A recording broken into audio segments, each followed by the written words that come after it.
Okay, happy Sunday racing, bayang karerista. Shoutout muna tayo saglit yung sa mga tropa nating karerista, no? Kila Boss Atoy, kay Boss Neil, kay Boss Jeff, kay Ex Ojun, kay Kagawad Ramon, kay Boss Robert, at kay Chairman Art, at pati na rin kay Boss Glenn Santa Maria. Good luck sa inyo, happy racing mga boss.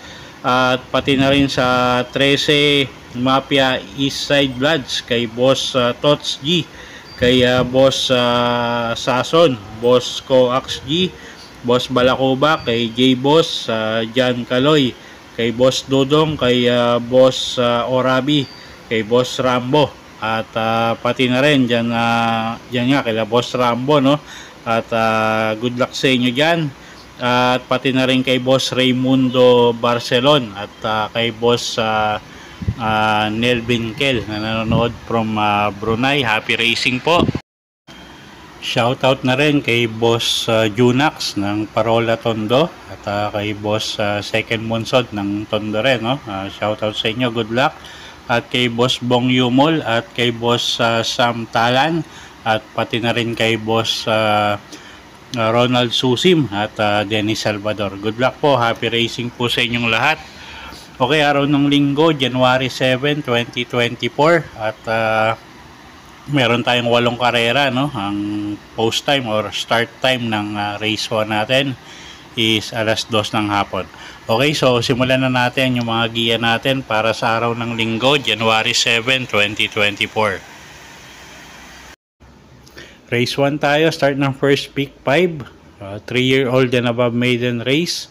1,400 meters ang distansya natin dito. 6 na kalahok lang, no? First choice natin, numero 3, Blame the Ghost. Sasaka ni Berjomel Galieta. Medyo lamang sa tempo to, at magaang yung laban niya ngayon, no? So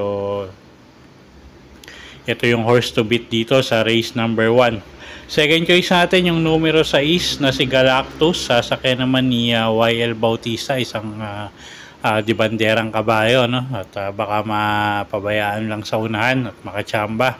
So tingin ko may panalo rin yan. Okay, so sa race number 1, ang first choice nga natin dito yung numero 3 na si Blame the Ghost.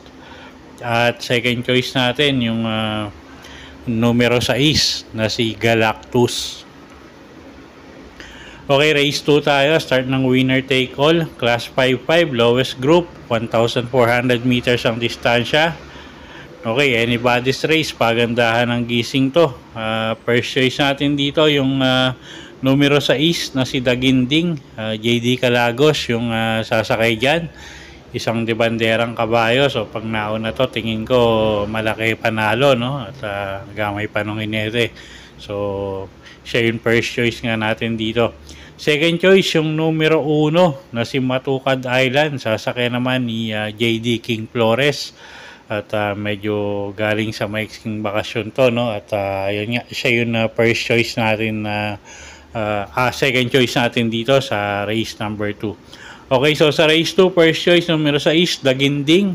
Second choice yung numero 1, Matukad Island. Okay, race 3 tayo. Start ng pick 6. Class 5, 11 to 15 bracket. Distansya, 1,400 meters. First choice natin dito, numero 5, Ayuda. Sasakay ni CL Advincula. Medyo maganda yung huling takbo nito. So, tingin ko mag-aumento pa to, no? At hindi pa nga niya grupo to. So, siya yung first choice natin dito, numero 5, Ayuda. Second choice, numero 2, High Shot. Kelvin Abobo yung re-renta dyan, at medyo magaganda ipinapakita niya lately, no? At nakadalawang dikit na siya na na maganda yung tinakbo.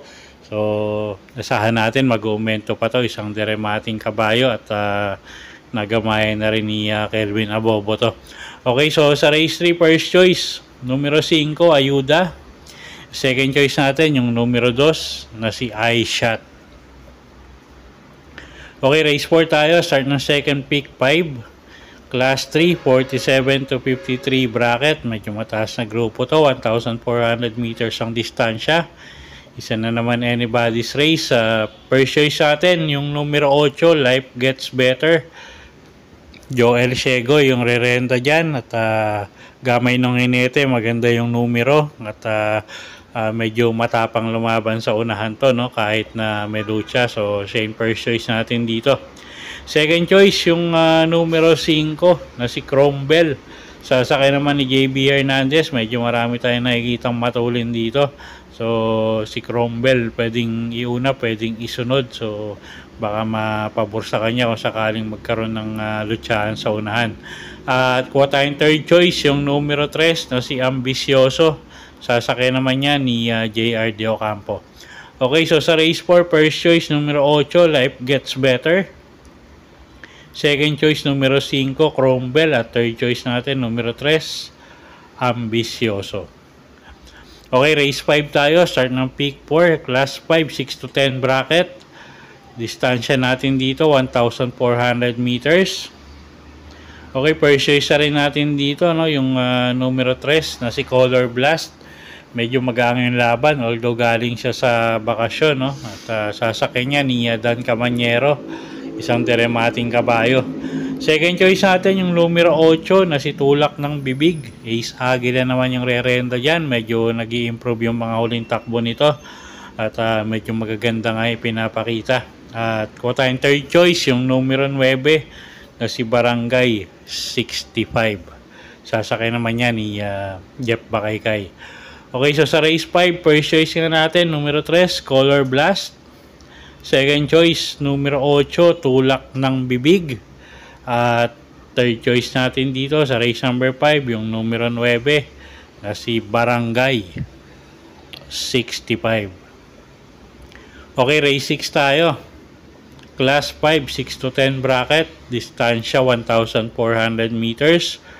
First choice rin natin yung numero 6 na si Habana Unana. Sasakay ni JC Guerra. At medyo nag-i-improve na yung mga takbo nito lately. Isang deremating kabayo at medyo magaang na yung laban niya rito. So, siya yung first choice natin. Second choice, numero 3, Modern Stroke. Sasakay naman ni Francis Tuason. At pag nilabas ng connection, tingin ko may panalo rin to, no? At medyo mababa rin sa grupo to. So, siya yung second choice natin. Okay, so sa race 6, ang first choice nga natin, yung numero 6 na si Habana Unana. Third choice, or second choice natin, yung numero 3 na si Modern Stroke. Okay, race 7 tayo, penultimate race, class 4, 22 to 27 bracket. 1,400 meters ang distansya natin dito. First choice natin, numero 7, Eye in the Sky. CP Henson yung sasakay dyan at medyo impresibo yung panalo nito at tingin ko mag-aumento pa si Kabayo, no? At isang imported horse.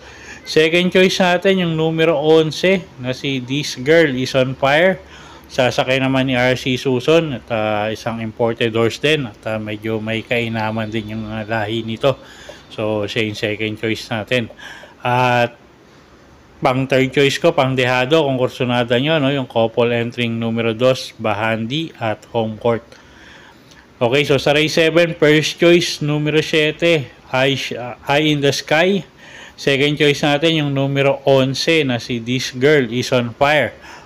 Third choice, pang dehado, kung kursunada nyo, yung numero 2, couple entering Bahandi at Home Court.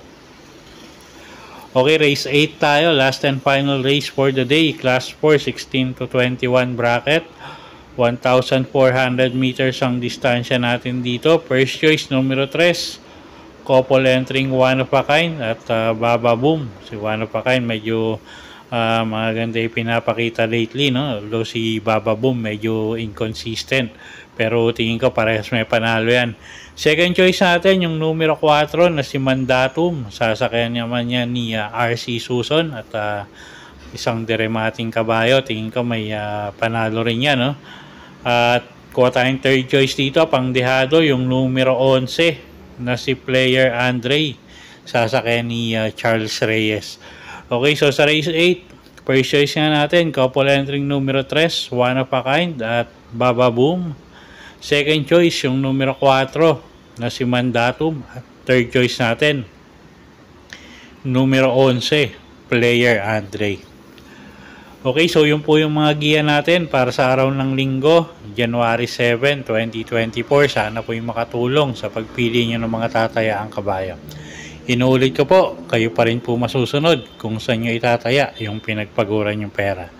Good luck po at happy Sunday racing, bayang karerista!